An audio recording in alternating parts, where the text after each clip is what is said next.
oftentimes from a middle class mindset, we want to keep as much money as possible. And so it's like, no, I don't want to pay that person, or I don't want to invest in this, or I don't want to write that check. And it keeps us small and it keeps us very limited. And trust me, I wrote a lot of checks this year, but that's a good thing, right? Because Uncle Sam, look, I wrote a lot of checks, right? So, give me a break.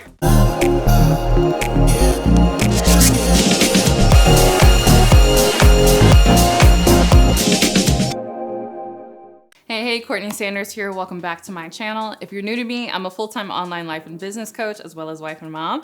I wear all the hats and do all the things, but I do it because I'm super passionate about helping you turn your success story into a 6 or 7 figure brand.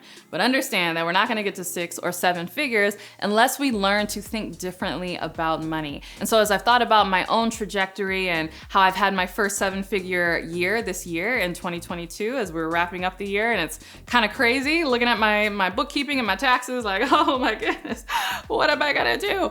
I realized that in addition to, making great moves in my business and being able to hit that milestone, I also had to shed a lot of the money beliefs that I grew up with. So like many of you watching this, I grew up normal, middle class lifestyle, and there are a lot of middle class money beliefs that are great if you intend to stay in the middle class. But if you desire to really transcend that and again, create generational wealth for yourself and true financial freedom beyond the middle class, then some of those money beliefs you're gonna have to let go of. So I know this video might ruffle some feathers, but I feel like it would be dishonest to talk about, again, all the success and different things that are going on in my business and act like it's just about, the marketing or the systems or the team, and not address the mindset that I really had to get over and adopt in order to achieve success in this way. And so with that, let's get into some of these middle class money mindsets that are blocking you from achieving the ultimate financial success in your business. All right, the first middle class money mindset is focusing on this dichotomy of spending versus saving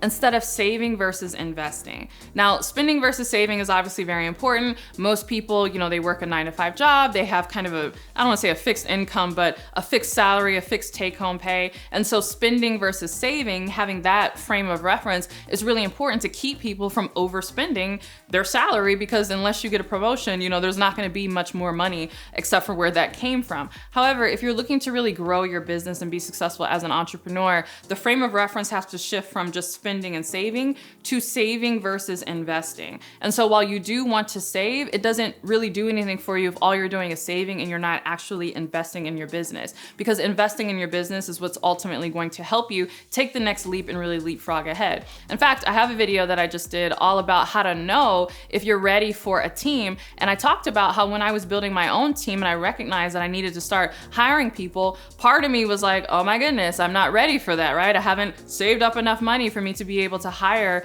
that person, or I don't feel like, the revenue is just where it needs to be yet in order for me to bring that person on. But again, that's the whole point. I needed to bring that person on so that I could increase my revenue. And so you really have to adopt an investor's mindset, meaning you are willing to put the money towards things in the expectation that that return is going to come to you. And so if you focus only on, okay, I have to wait until the money is here right now, you'll find that your growth could stall. But if you're like, all right, I understand that if I come up with this money, whether I'm pulling it from savings or I'm using business credit, or we'll talk about that. It's actually a hint on the next middle class money mindset. If I'm pulling from somewhere else in order to get that money to invest, I have an understanding that I'm going to get that return back, and that is what's going to help me grow my business. So you really want to shift just from spending to saving, to shift to saving to investing, because investing is ultimately what's going to help you hit those next financial levels in your business. All right, the second middle class money mindset that I had to let go, and I kind of let it slip, hint there, is this fear of credit. And here's the thing, I get it. Consumer debt, not a good deal, right? Consumer credit is not something that we want to get into or that we want to get involved in. But business credit, business is a different animal, right? And business credit is a different animal, and business credit can be one of the biggest blessings to your business if you let it. So I actually regret that it took me so long to get into business credit, but part of that was because I was, grew up middle class money mindset, like, oh no, I am not getting any credit cards on my business or not focusing on any business credit. Like, it's just gonna be cash in, cash out. Like, that's it. But when I got the opportunity first to get my business credit card, and then I ended up getting 3 business credit cards, which have been amazing for me and has allowed me to fly all over the world on business class points. But on top of that, I've been able to get business lines of credit that I can tap into as needed when investing heavily in my business. This has really allowed me to smooth out my cash flow. And so I get it. I think the middle class fear of credit is warranted because it's been focused from a consumer standpoint. But from a business standpoint, obviously you still need to be careful, know what you're doing, feel really good about the prospects and the different things that you are investing in. But it really makes no sense to wait necessarily to invest in something in your business when you do have business credit that you can tap into. And so if I could like shake people by the shoulders, I would say start building business credit now, even when you are new in your business, because over time you're gonna feel really great that you have different lines of credit or business credit cards that you can tap into if cash flow gets a little rough. So you might have a very successful business.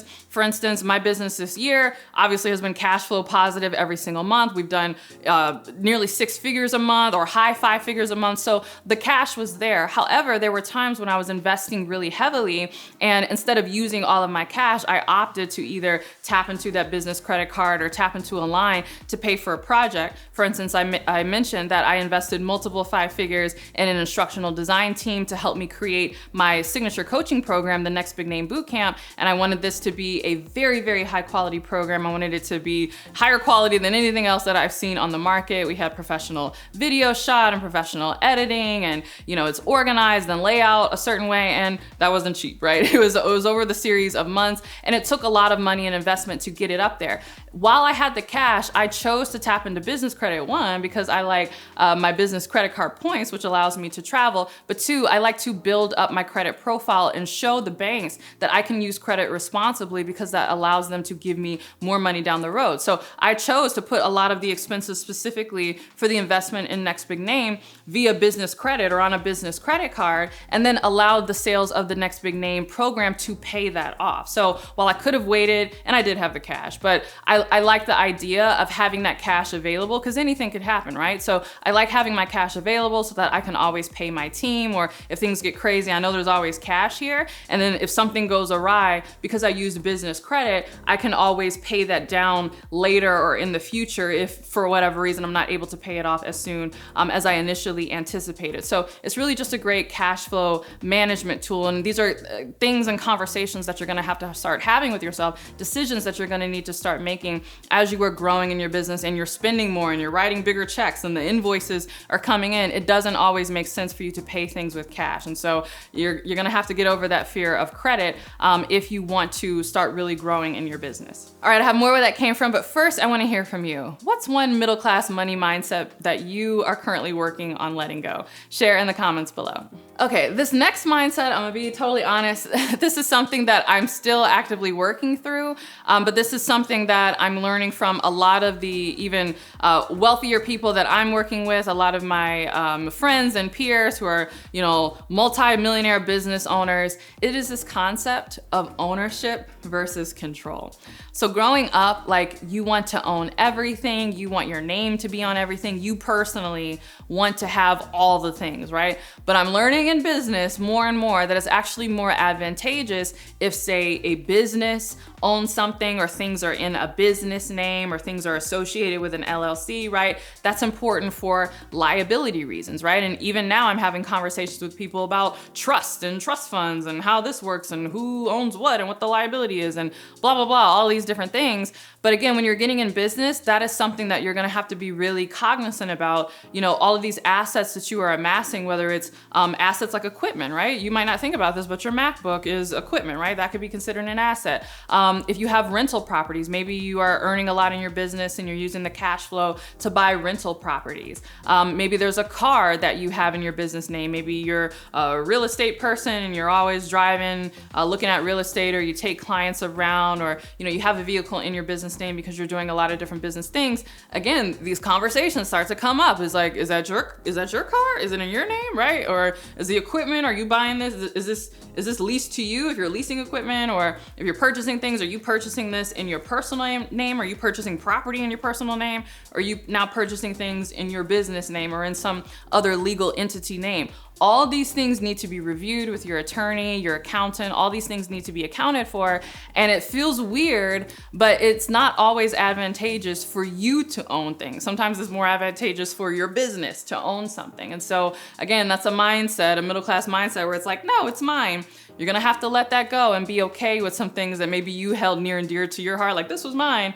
Let that go and let that be legally owned, maybe by your business or a different entity, because it makes more sense for, tax or liability reasons. All right, the fourth middle-class money mindset that you're gonna have to let go, which is kind of connected to this ownership versus control mindset, is this idea of doing things alone and doing things in partnership. And this is something that I learned a lot this year, because I would not have gotten to the level that I've gotten in my business if it weren't for the partnership, one, of my mentors and coaches who really opened the door and showed, behind the scenes of how running a big business works and different marketing strategies that I could use in order to grow my business, but also being willing to quote unquote give some of my revenue away to my team in the form of paying my staff or paying my contractors or vendors that I work with. Again, oftentimes from a middle-class mindset, we want to keep as much money as possible. And so it's like, no, I don't want to pay that person, or I don't want to invest in this, or I don't want to write that check. And it keeps us small and it keeps us very limited. And trust me, I wrote a lot of checks this year, but that's a good thing, right? Because Uncle Sam, look, I wrote a lot of checks, right? So, give me a break on my taxes. But I wrote a lot of checks to a lot of different people. Again, a lot of people supporting me this year and getting my business to where it is. And I'm glad I had this mindset of willing to operate in partnership versus thinking that I had to do everything alone, because even though you get less of the pie gets bigger, right? Do you want 100% of a very small pie, or do you want maybe 70% or 60% of a much larger pie, right? So I love this idea, because really everyone gets to win and everyone gets to operate in their gifts and really get a piece of the upside and the success that they are helping you with and supporting you with. So you really want to adopt a partnership mindset, not just a solo Lone Ranger mindset. Okay, I hope this was helpful. If you did, you're gonna love my financial freedom workshop video. This is a workshop that I recorded not too long ago, which talks about the mindset and the different things that you need to do if you're looking to achieve financial freedom in your business or in your personal life. So you can go ahead and get access to that by clicking the link below. All right, thanks so much for watching. I hope you liked it. If you did, don't forget to give it a thumbs up and subscribe. And if you want even more where this came from, make sure that you are subscribed to my podcast, The Courtney Sanders Show, on both iTunes and Spotify. And if you can't wait for my next podcast episode or my next YouTube video, make sure you're following me on Instagram. It's CourtneyLSanders on Instagram. Send me a DM, leave me a comment. And with that, I'll see you in the next video. Bye.